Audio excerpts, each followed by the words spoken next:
জনপ্রাঙ্গণে আইনি বহির্ভূতভাবে তৈরি করা হয়েছে ভারতরত্ন ক্লাবের পাকা বিল্ডিং। এই অভিযোগ মূলে ইতিমধ্যেই সদর মহকুমা শাসকের অফিসের তরফ থেকে ভারতরত্ন ক্লাবের প্রেসিডেন্ট এবং সেক্রেটারির উদ্দেশ্যে ধরিয়ে দেওয়া হয়েছে সকোজ নোটিশ।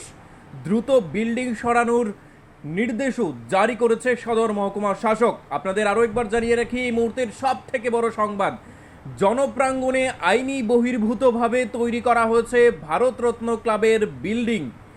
এই অভিযোগ মূলে ইতিমধ্যেই সদর মহকুমা শাসকের অফিস থেকে ভারতরত্ন ক্লাবের প্রেসিডেন্ট এবং সেক্রেটারির উদ্দেশ্যে ধরিয়ে দেওয়া হয়েছে সকোজ নোটিশ। দ্রুত বিল্ডিংটি ভেঙে দেওয়ার নোটিশও জারি করেছে সদর মহকুমা শাসকের অফিস থেকে।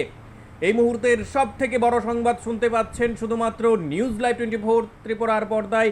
আপনাদের আরও একবার জানিয়ে রাখি, জনপ্রাঙ্গণে আইনি বহির্ভূতভাবে তৈরি করা হচ্ছে ভারতরত্ন সংঘের পাকা বিল্ডিং। এই বিল্ডিং সরানোর জন্য ইতিমধ্যেই সদর মহকুমা শাসকের অফিস থেকে নোটিশ জারি করা হয়েছে।